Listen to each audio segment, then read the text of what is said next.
Halo Sumatera Utara hari ini kembali menjumpai Anda untuk edisi Minggu 9 Februari 2025 bersama saya, Lukman Hakim Storus. Dan seperti biasa tim redaksi kami juga telah merangkum beragam informasi teraktualnya untuk hari ini dan berikut informasi selengkapnya di Sumatera Utara hari ini.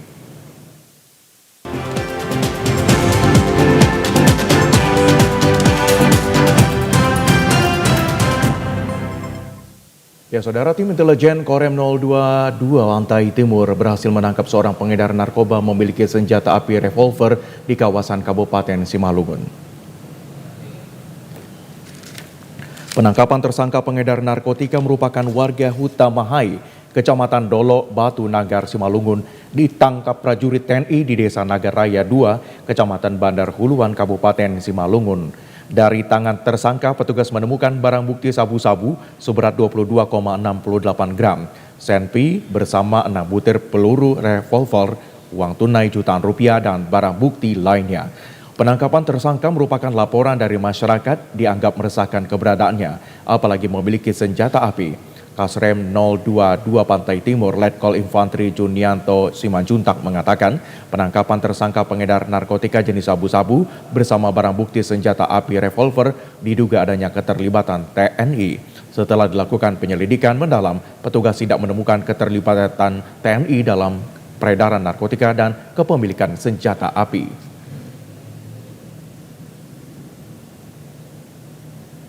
Hasil penangkapan ini kita menemukan beberapa barang bukti yang mengakuratkan kegiatan yang dilakukan yang bersangkutan.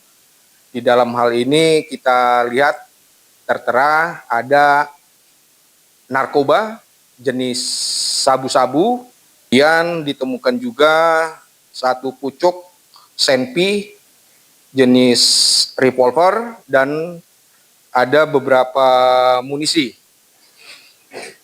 TNI berkomitmen dalam pemberantasan narkotika dan terhadap tersangka maupun barang bukti yang diamankan kemudian diserahkan ke Polres Simalungun. Kepolisian daerah Sumatera Utara sedang melakukan pengawasan dan penyelidikan terhadap oknum-oknum yang melakukan penyelewengan gas 3 kg di wilayah Sumatera Utara. Beberapa hari ini sempat terjadi polemik di tengah-tengah masyarakat terkait larangan pengecer menjual gas 3 kg sehingga menyebabkan kelangkaan. Selain itu juga ada laporan dari masyarakat terkait pengoplosan ilegal gas 3 kg ini di wilayah Sumut. Polisi masih melakukan lidik untuk mendalami oknum-oknum yang melakukan penyelewengan gas 3 kg, baik dari segi pengoplosan ilegal maupun penjualan yang tinggi, tidak sesuai ketentuan. Hal tersebut dikatakan Kasubdit Penmas Polda Sumut Kompol Siti Rohimah. Ia menjelaskan Polda Sumut bersama Satuan Tugas Pangan saat ini ikut turun langsung mengawasi pangkalan hingga pengecer yang menjual LPG 3 kg di Sumatera Utara. Saat ini polisi sedang turun langsung bersama Satgas Pangan ikut mengawasi penjualan gas 3 kg. Jika ada penyelewengan dan kecurigaan lainnya akan segera ditindak. Kapolda Sumut Irjen Pol Wisnu Hermawan menegaskan setiap anggota yang terbukti melakukan berbagai pelanggaran akan ditindak sesuai aturan dan kode etik Polri. Kapolda Sumut Irjen Pol Wisnu Hermawan menyatakan tidak ada toleransi terhadap anggota yang melakukan pelanggaran. Siapapun yang terlibat diberikan tindakan sesuai aturan seperti yang dilansir di Harian Waspada. Pada saat rapat pimpinan Polda Sumut, Kapolda Sumut berharap kepada seluruh personil untuk tidak melakukan pelanggaran saat menjalankan tugas serta memberikan pelayanan terbaik kepada masyarakat. Dikatakan personil Polri harus hadir memberikan pelayanan terbaik kepada masyarakat. Seperti diketahui, bidang Propam Polda Sumut melakukan pemecatan terhadap 3 personil Polrestabes Medan karena diduga menganiaya saat menangkap warga bernama Budianto Sitepu hingga meninggal dunia. Berdasarkan hasil sidang kode etik yang digelar Bid Propam Polda Sumut, memutuskan Ibda Daci dan 2 personil Polrestabes Medan dijatuhkan hukuman pemberhentian dengan tidak hormat. Sementara 4 personil lainnya yang terlibat dapat perkara kematian Budianto Sitepu dikenakan hukuman demosi selama 4-6 tahun. Guna mengantisipasi kejahatan di wilayah titik keramaian seperti Car Free Day di kawasan seputar Lapangan Merdeka Kota Medan setiap hari Minggu, petugas Satuan Samapta Polrestabes Medan menggelar patroli dengan menggunakan sepeda motor listrik dan sepatu roda agar masyarakat yang menikmati Car Free Day merasa aman dan nyaman. Inilah personil tim patroli sepatu roda Satuan Samapta Polrestabes Medan yang setiap hari Minggunya melakukan patroli rutin di kawasan Car Free Day Lapangan Merdeka, Kota Medan. Sebanyak kurang lebih puluhan personil kepolisian berkeliling kawasan Car Free Day secara maraton guna melakukan antisipasi tindak kejahatan seperti pencurian dan lainnya. Tidak hanya itu, personil Sat Samapta Polrestabes Medan juga akan secara rutin melakukan himbauan kepada para masyarakat yang melakukan aktivitas olahraga di kawasan Car Free Day untuk tetap waspada terhadap tindak kejahatan dan menjaga barang bawaannya masing-masing. Kasat Samapta Polrestabes Medan AKBP Muhammad Alan Haikal mengatakan penggunaan sepatu roda kepada personil kepolisian dalam melakukan patroli di kawasan Car Free Day guna meningkatkan efektivitas mobilitas pergerakan personil jika terdapat tindak kejahatan dan dapat segera melakukan penangkapan. Selain itu, hal ini juga merupakan upaya menghadirkan nuansa hiburan bagi masyarakat sebagai salah satu sikap humanis polisi. Car Free Day ini kan selalu ramai. Setiap minggu Car Free Day di Lapangan Merdeka, daerah Kesawan cukup ramai. Kemudian wilayah Car Free Day juga luas.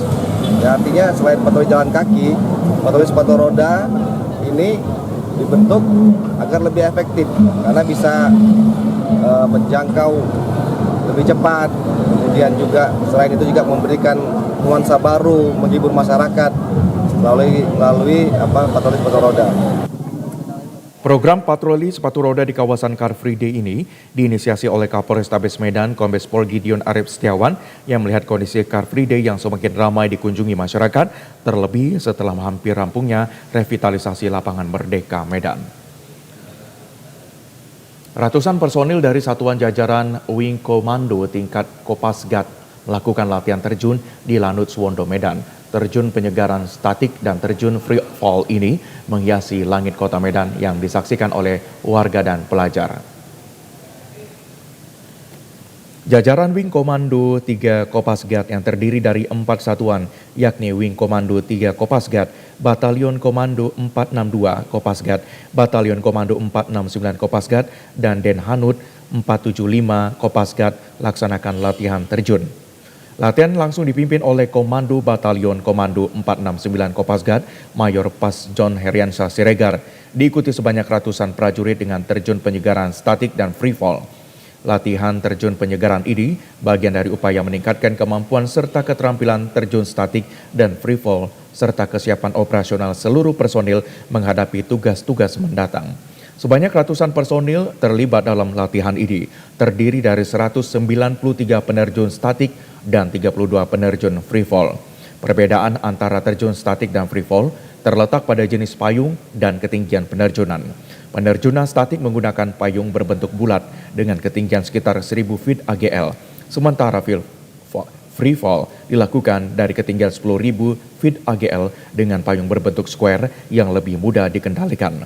Terjun penyegaran yang dilakukan sekali dalam 1 tahun ini merupakan bagian dari program Dinas Potensi Dirgantara Lanut untuk menarik minat generasi muda terhadap dunia kedirgantaraan.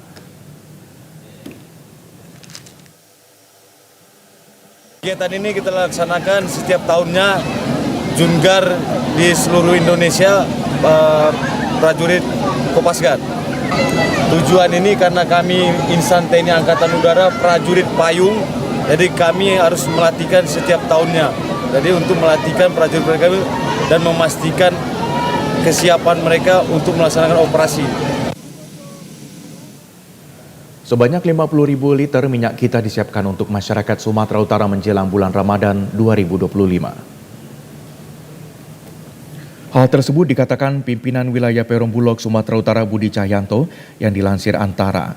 Ketersediaan minyak kita di gudang ada 50.000 liter, namun pasokan terus ada jika dibutuhkan. Masyarakat diminta tidak khawatir akan kehabisan stok minyak kita, sebab pemerintah terus mengupayakan penyediaan minyak kita. Menurut Budi Cahyanto, di sejumlah pasar di Sumatera Utara masih di atas harga eceran tertinggi HED, yakni Rp15.700 per liter. Pihaknya berupaya dalam penyediaan walaupun masih di distributor lini 2, D2 kedepannya diupayakan menjadi D1 di Sumatera Utara. Salah seorang pedagang di pasar tradisional Adi mengatakan saat ini harga minyak goreng stabil dan stok minyak goreng di pasaran cukup. Adalah turun sedikit, nggak banyak kali, cuma stoknya banyak. 1 liter minyak kita jual 17.500. Menurut saya bisa banyak. Walaupun di Sumatera macamnya gampang dapatnya. Sementara itu, untuk stok gula pasir saat ini mencapai 1.000 ton tersedia di gudang. Begitu juga dengan stok beras di gudang mencapai 45.000 ton. Pihaknya akan terus melakukan penyerapan gabah kering sebanyak 12.000 ton hingga April 2025. Untuk mengembangkan pengetahuan, sikap dan ketakwaan kepada Allah Subhanahu wa taala, santri dan santriwati Sekolah Islam Al-Azhar Asy-Syarif Sumatera Utara pagi tadi melakukan umroh ke Tanah Suci Mekah dan edutrip ke universitas ternama di Madinah dan Mekah. Sekolah Islam Al-Azhar Asy-Syarif memberangkatkan 139 orang untuk melaksanakan ibadah umroh yang terdiri dari 85 santri dan santriwati dengan didampingi 41 orang tua dan 13 guru pembimbing selama 12 hari. Pelepasan santri dan santriwati ini dilakukan di depan gedung Mapasa untuk mendapatkan bimbingan dan arahan.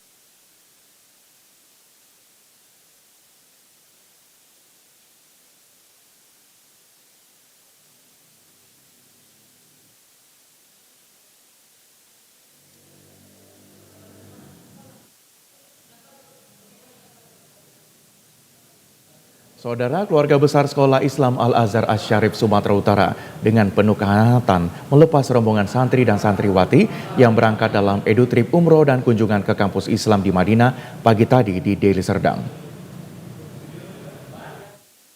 Kakang Kemenak Deli Serdang Sarifuddin Daula yang mengungkapkan apresiasinya terhadap kegiatan edutrip Sekolah Islam Al-Azhar Asy-Syarif Sumatera Utara dengan melakukan ibadah umroh dan edutrip ke Universitas Madinah dan Ummul Qura Mekah.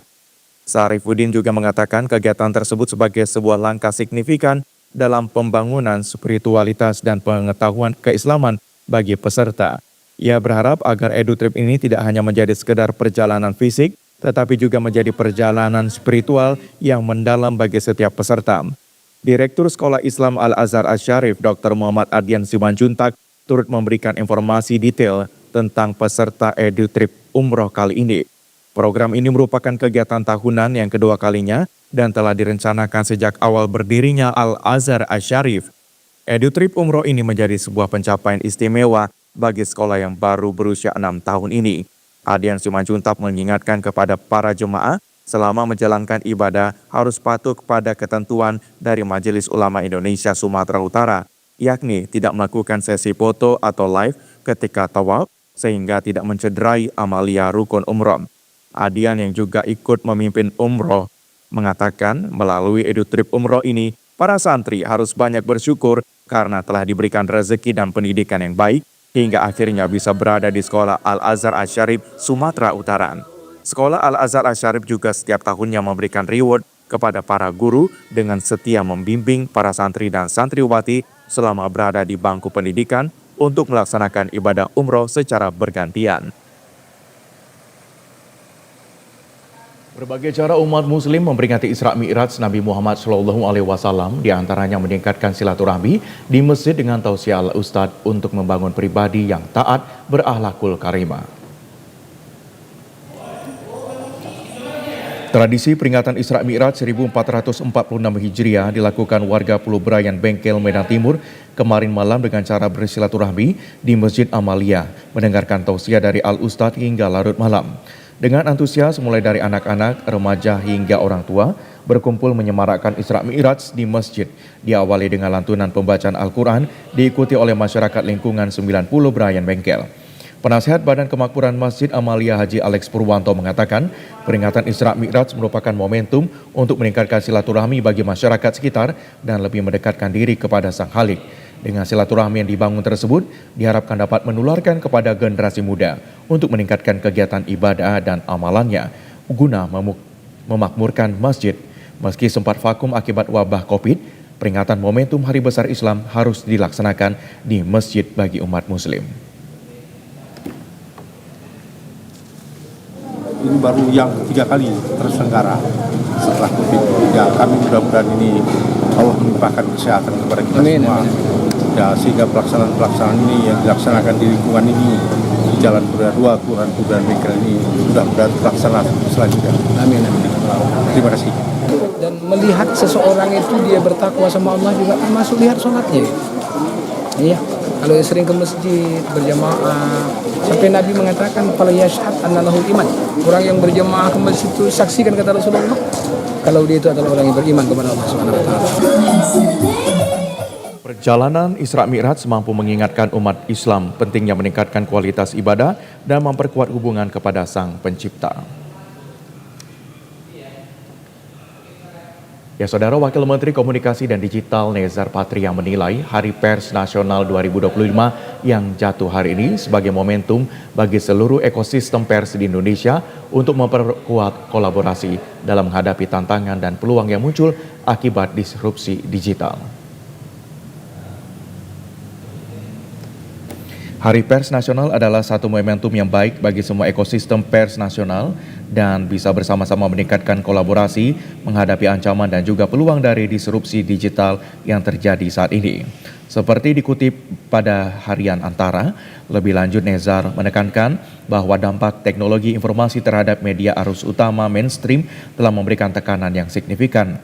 Pemerintah berupaya mendukung terciptanya ekosistem industri media yang sehat dan berkelanjutan dengan fokus pada keberlanjutan media sebagai salah satu prioritas. Di sisi lain, ancaman seperti misinformasi, disinformasi, malinformasi, serta maraknya konten negatif seperti judi online dan penipuan digital menjadi tantangan serius yang perlu diatasi. Kolaborasi antara pemerintah, media, dan masyarakat dinilai penting untuk mencegah penyebaran konten negatif. Pihaknya berharap komitmen yang sudah ditunjukkan oleh media nasional untuk memerangi disinformasi dan misinformasi serta malinformasi itu terus bisa dijaga dan memperkuat kolaborasi antara pemerintah dengan masyarakat dalam soal menghadapi ancaman tersebut. Lebih lanjut dikatakan, pers sebagai penjaga ruang demokrasi di tengah era digital diharapkan dapat menjadi jembatan dialog yang sehat antara masyarakat, pemerintah, dan dunia bisnis. Tujuannya adalah menciptakan komunikasi yang positif dan produktif, serta mendorong munculnya kreativitas dalam ruang publik. Pers tetap konsisten dalam mewartakan perkembangan pembangunan yang dilakukan pemerintah secara jujur dan objektif. Pemerintah membuka ruang yang besar untuk pers bisa memberikan kontribusinya, terutama untuk menjaga ruang komunikasi publik yang sehat. Puncak HPN 2025 dihelat di Kalimantan Selatan, direncanakan dihadirin Presiden Republik Indonesia Prabowo Subianto dan sejumlah menteri serta kepala lembaga negara, termasuk Ketua MPR RI Ahmad Muzani. Ya, Saudara, untuk mengembangkan pengetahuan, sikap dan ketakwaan kepada Allah Subhanahu wa taala, santri dan santriwati Sekolah Islam Al-Azhar Asy-Syarif Sumatera Utara pagi tadi melakukan umroh ke Tanah Suci Mekah dan edutrip ke universitas ternama di Madinah dan Mekah. Sekolah Islam Al-Azhar Asy-Syarif memberangkatkan 139 orang untuk melaksanakan ibadah umroh yang terdiri dari 85 santri dan santriwati dengan didampingi 41 orang tua dan 13 guru pembimbing selama 12 hari. Pelepasan santri dan santriwati ini dilakukan di depan gedung Mapasa untuk mendapatkan bimbingan dan arahan terkait pelaksanaan ibadah umroh. Selain melaksanakan ibadah umroh, para santri dan santriwati ini akan mengunjungi Universitas Islam Madinah dan Universitas Ummul Qura Mekah, serta mengunjungi Museum Al-Wahyu.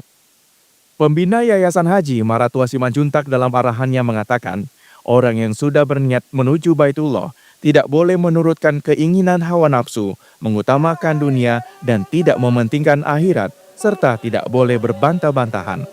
Dikatakan, para santri dan santriwati dalam melaksanakan ibadah harus ikhlas karena Allah dan bersyukur serta mendoakan kedua orang tua yang telah membiayai agar menjadi ahli surga. Maratua Simanjuntak mengharapkan melalui kegiatan umroh ini dapat membina santri dan santriwati menjadi muslim yang intelektual dan istiqomah terhadap Al-Quran dan hadis. Kami ingin melakukan perubahan dan perbedaan di antara pesantren-pesantren sehingga betul-betul membina seorang muslim dan yang intelek. Antara lain program, di antara program lain pengabdian adalah edutrip. Kami berharap anak-anak kami ini juga akan mampu menjelaskan umroh haji pada saatnya nanti karena mereka sudah berpengalaman. Yang ketiga, ini juga dorongan kepada orang-orang tua yang ada yang mampu supaya jangan hanya umroh saja, tetapi juga melaksanakan ibadah haji pada masa-masa yang akan datang. Kepala Kantor Departemen Agama Deli Serdang Sarifuddin Daulay mengingatkan kepada para jemaah yang berangkat bahwa ibadah ini bukan untuk amalan ria agar diketahui orang banyak, tetapi untuk mengharap ridho dari Allah Subhanahu wa Ta'ala dengan harapan diberi kesehatan dan umur yang berkah. Kita harapkan mereka ini diberikan Allah kesehatan dalam melaksanakan ibadah umroh. Tentu kita berharap, kita pesankan kepada mereka menjadi contoh ketika nanti setelah kembali ke tanah air sebagai calon-calon tokoh agen perubahan di tataran para santri, sehingga ini menular kepada santri yang lain di Sumatera Utara. Sebelum menuju Bandara Kuala Namu, jemaah umroh terlebih dahulu dilakukan tepung tawar oleh Kepala Kantor Kementerian Agama Deli Serdang, Buya Haji Maratua Simanjuntak, dan Direktur Sekolah Islam Al-Azhar Asyarif, Dr. Ardian Simanjuntak, dengan harapan diberi kesehatan dan keselamatan selama berada di Tanah Suci. Dan berikut kami sampaikan informasi perakhiran cuaca di sejumlah daerah di Sumatera Utara dari Badan Meteorologi, Klimatologi, dan Geofisika Wilayah 1 Medan berlaku pada hari Senin 10 Februari 2025. Halo Sobat BMKG, Assalamualaikum warahmatullahi wabarakatuh. Senang sekali saya Budi Prasetyo kembali membawakan informasi perakhiran cuaca dan titik hotspot Provinsi Sumatera Utara Senin 10 Februari 2025. Dini hari wilayah Sumatera Utara cerah berawan. Pagi hari wilayah Sumatera Utara juga tetap cerah berawan. Siang dan sore hari wilayah Sumatera Utara berpotensi hujan dengan intensitas ringan hingga sedang di wilayah pantai barat, lereng timur, dan pegunungan Sumatera Utara. Malam hari wilayah Sumatera Utara berpotensi hujan dengan intensitas ringan hingga sedang sebagian besar wilayah Sumatera Utara kecuali Kepulauan Nias. Suhu udara berkisar antara 15 hingga 33 derajat Celcius. Kelembaban udara berkisar antara 65 hingga 98%. Angin bertiup dari arah utara dan timur laut dengan kecepatan berkisar antara 4 hingga 13 km per jam. Titik panas atau hotspot di Sumatera Utara, pantauan tanggal 8 Februari 2025 terdapat 7 titik panas, yaitu 4 titik panas di Dairi, 2 titik panas di Serdang Bedagai, dan 1 titik panas di Karo. Demikian informasi yang dapat saya sampaikan, semoga bermanfaat untuk kita semua.